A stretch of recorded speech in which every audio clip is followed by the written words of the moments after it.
Baca basmalah dulu bersama-sama. Bismillahirrahmanirrahim.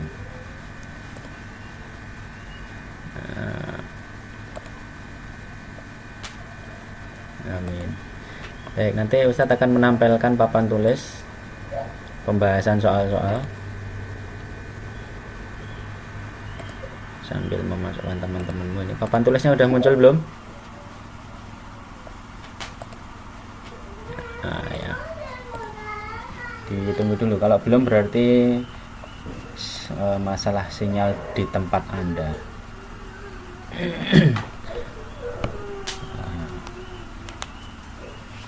Sinyalnya ini yang jelek berarti itu. Baiklah, kita mulai ya. Untuk pembahasan ini nanti kita Ustadz cuma akan membahas soal-soal saja, kumpulan dari soal-soal selama ujian tengah semester dari semester 1 sampai ujian akhir semester 2 kemarin itu. Dan nanti untuk ujian sekolah itu, ujian sekolah kisi-kisinya ya sama dengan waktu ujian semester 1 dan semester 2 saja, yang kaitannya dengan layanan internet, kaitannya dengan bahasa pemrograman, kemudian etika berinternet dan sebagainya itu. Jadi nanti untuk kisi-kisi nggak usah Ustadz share lagi, yang penting kamu nanti pelajari aja soal-soal yang ada di buku paket, itu udah cukup sama pembahasan soal ini. Nah, sekarang diperhatikan dari nomor 1. Untuk mikrofon yang belum dimatikan silahkan dimatikan, kalau belum dimatikan nanti Ustadz matikan dari sini ya. Baik, dari nomor 1.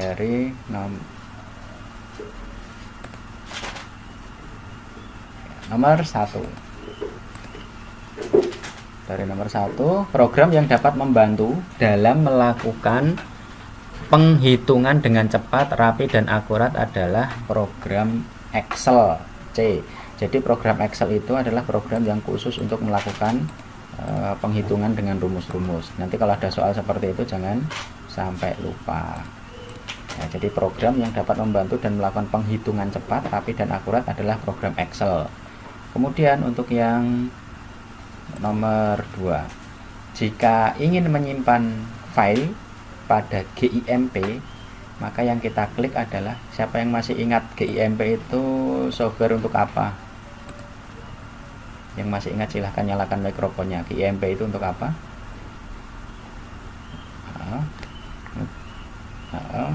Untuk buat gambar elektronik, gambar digital, atau membuat gambar 2 dimensi dan sejenisnya, seperti Paint ya. Bukan untuk membuat animasi. Kalau untuk yang membuat animasi nanti bukan GIMP, tapi menggunakan program Scratch atau yang lainnya, yang sejenisnya. Baik, kemudian yang nomor 3, GIMP itu adalah software untuk membuat gambar 2 dimensi. Nah, gambarnya tidak bergerak. Jadi kayak kalau animasi itu bisa menggunakan PowerPoint, bisa menggunakan Scratch, bisa menggunakan Kudu.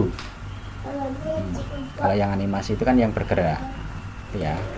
Baik, kita lanjutkan nomor 3. Animasi adalah gambar bergerak ya, diingat. Jadi animasi itu gambar bergerak, bisa gambar hewan, bisa gambar pohon, tapi kalau bergerak maka itu disebut gambar animasi. Gambar apapun yang bergerak di device kita, PC atau komputer atau HP, di smartphone, kalau gambarnya itu bergerak berarti itu adalah gambar animasi.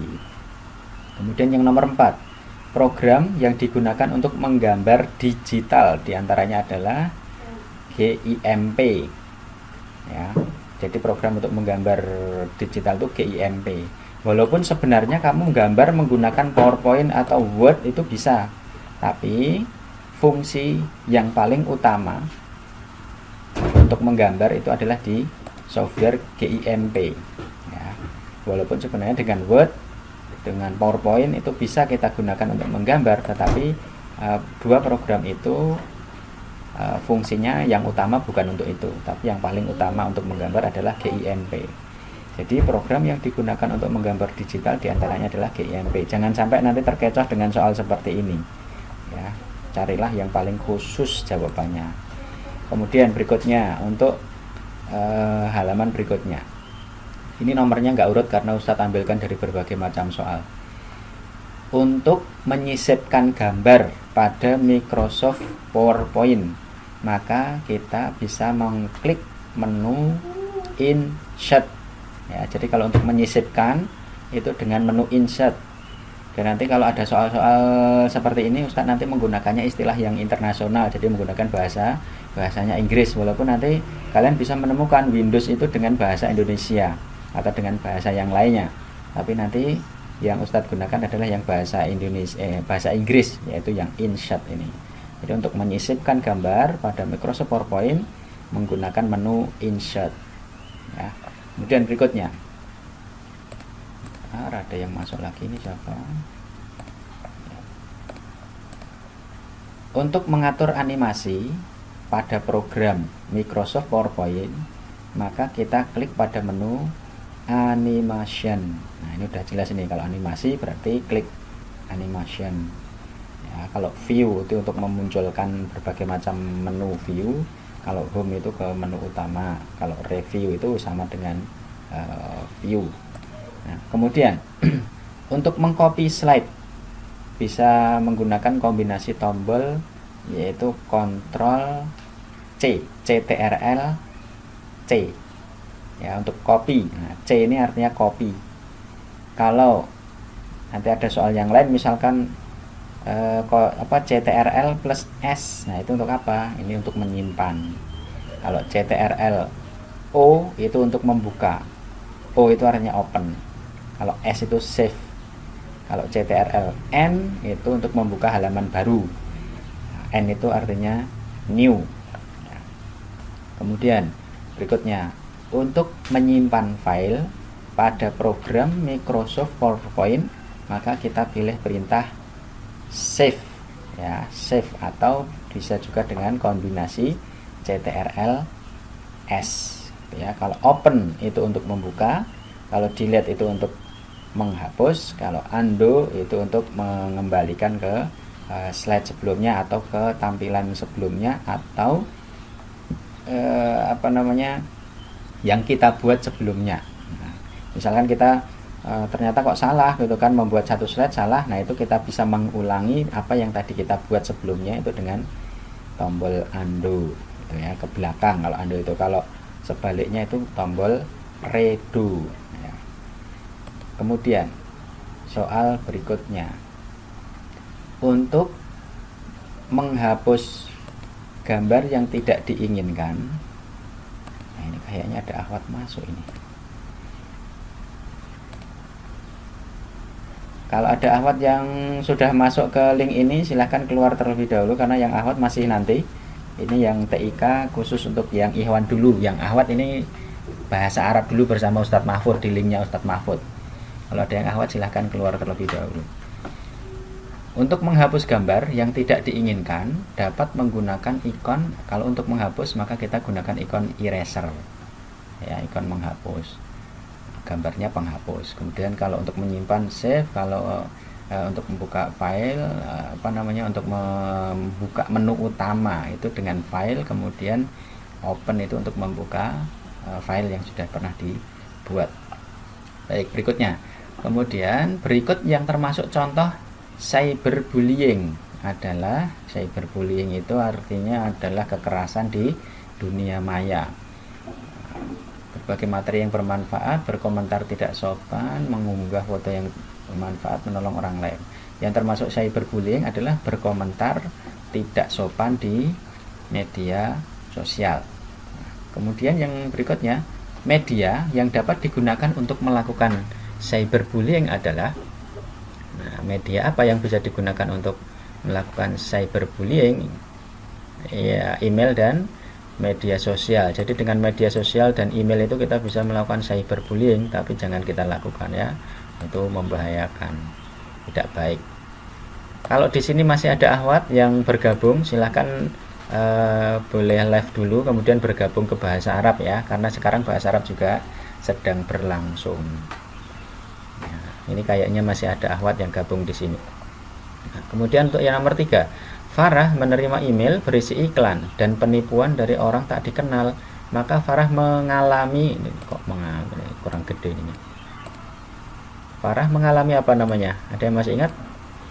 Farah mengalami ancaman online berupa apa namanya itu?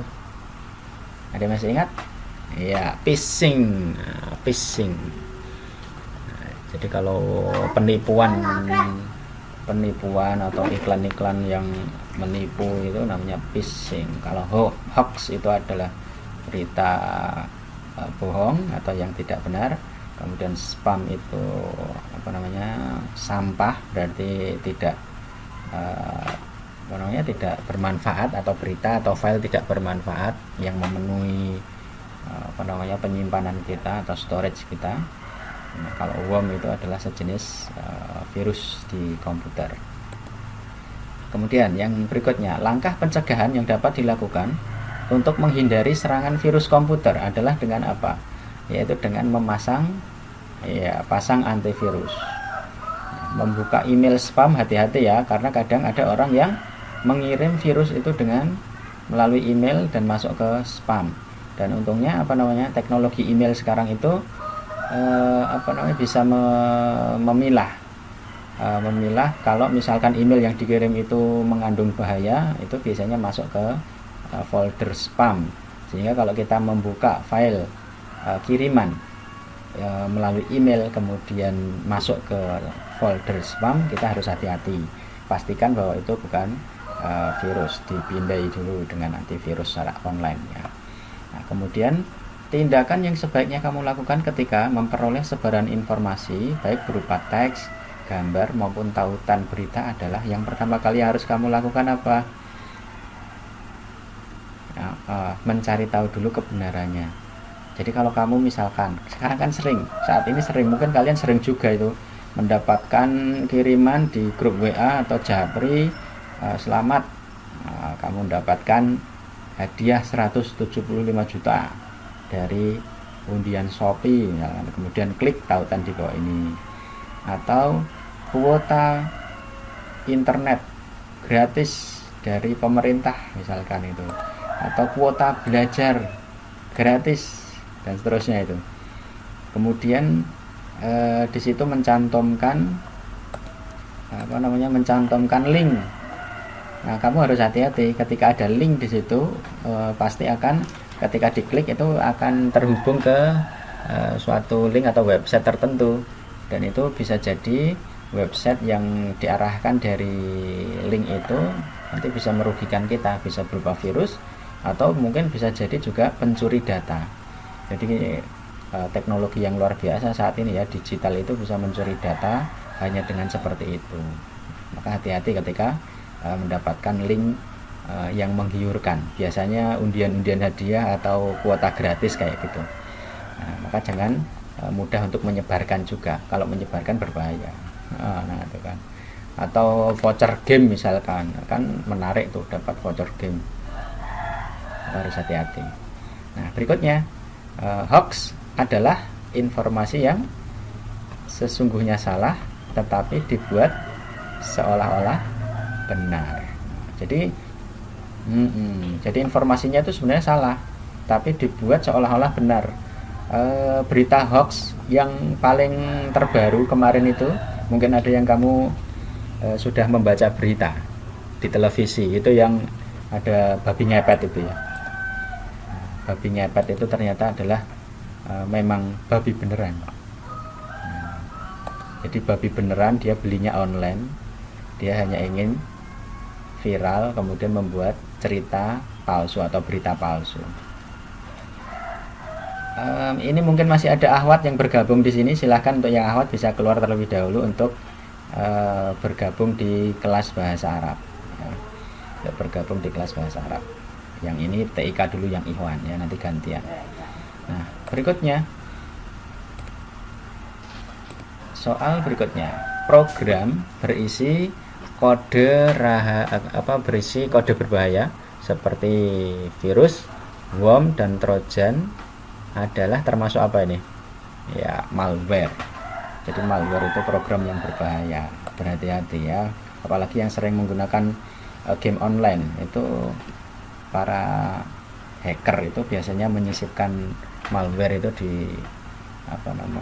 aplikasi-aplikasi yang biasa kita gunakan. Makanya harus berhati-hati ketika menginstal game online atau game yang offline pun juga harus hati-hati. Nomor 8. Adik ingin mendaftar ke sebuah media sosial, namun media sosial tersebut memberikan batasan umur untuk anggotanya. Usia adik belum memenuhi persyaratan untuk menjadi anggota di media sosial tersebut. Tindakan yang sebaiknya adik lakukan adalah apa harusnya? Mendaftar di media sosial yang ramah anak. Jangan mendaftar menggunakan atas nama ayahmu. Kalaupun misalkan menggunakan atas nama ayah atau ibu, harus minta izin dulu, diizinkan atau tidak. Dan jangan memalsukan umur. Ya, carilah media sosial yang ramah anak. Kemudian kita harus menjaga etika ketika bermedia sosial ya. Kemudian berikutnya yang termasuk media sosial untuk anak nih, yang mana nih? Ya, Kids World. Ada yang pernah buka aplikasi itu? Nah, nanti kamu cari itu Kids World. Kenapa kok banyak yang belum familiar dengan Kids World ini? Karena kalian belum pernah mencobanya. Siapa tahu nanti ketika buka itu terus kamu tertarik itu dengan Kids World itu.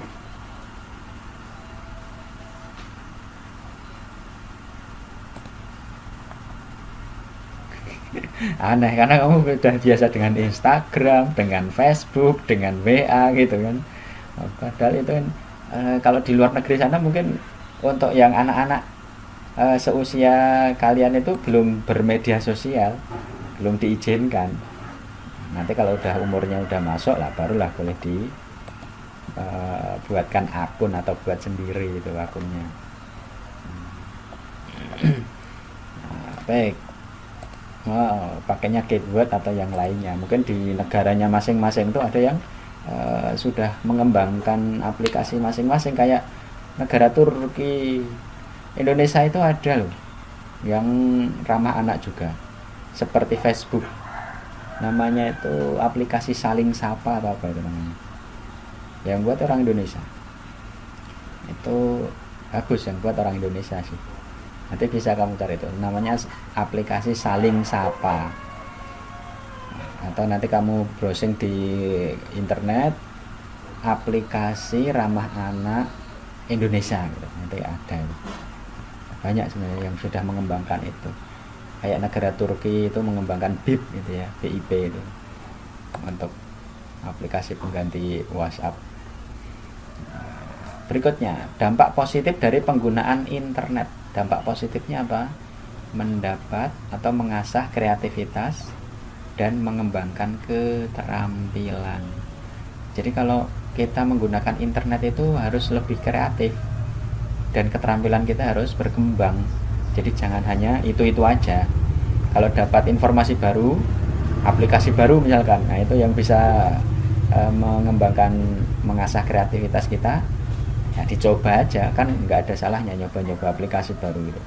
Siapa tahu nanti kamu bisa jadi programmer gitu kan, jadi programmer kemudian bisa menghasilkan penghasilan dari ketika mengembangkan kreativitas dan keterampilan di internet itu. Karena ada tuh orang yang cuma ngotak-atik PowerPoint aja, membuat template PowerPoint itu dijual. Dan dia dapat pemasukan dari itu, cuma buat template aja itu, template kamu buat terus nanti dijual, kan itu nggak modal, itu modalnya cuma kreativitas aja, terus ditawar-tawarkan, ternyata menghasilkan. Nah, kemudian soal berikutnya, mengambil file gambar dari internet untuk disimpan ke dalam komputer disebut apa? Download. Ya, download. Ini jangan sampai terbalik ya antara download dan upload. Download itu berarti mengambil, kalau upload itu memberikan atau mengunggah. Kemudian yang nomor berikutnya, kita sering menggunakan telepon pintar untuk menunjang komunikasi sehari-hari. Nama lain telepon pintar apa? Ya, smartphone. Nah, smartphone. Ya, bukan HP loh ya, smartphone. Smartphone. Kemudian nomor berikutnya, berkirim surat melalui internet dapat kita lakukan dengan mengirim apa? Kode hadiah email pesan. Ya, email, elektronik mail. Ini ada yang sudah bergabung. Ahmad Ibrahim baru bergabung. Lowo. Nah, jadi adakah di antara kalian yang pernah ngirim email? Pernah. Lebih rumit ya kalau pakai email itu ya. Mending pakai WA. Pakai WA langsung. Atau pakai Telegram. Kemudian berikutnya, agar dapat mengirim email maka kita harus memiliki apa terlebih dahulu? Akun. Memiliki akun dulu, baru bisa ngirim email. Kemudian proses memberikan informasi ke internet disebut apa? Uploading ya, disebut uploading atau upload. Kemudian salah satu mesin pencari di internet, mesin pencari itu diantaranya apa? Ya, Google. Walaupun ada beberapa ya, ada beberapa misalkan Yahoo itu juga ada, Bing itu juga, terus banyak. Tapi yang paling Amazon di Mozilla juga menyediakan. Yang paling familiar adalah Google ini. Ya. Kalau dibayangkan itu Google itu apa namanya, tempat penyimpanannya itu besar sekali ya.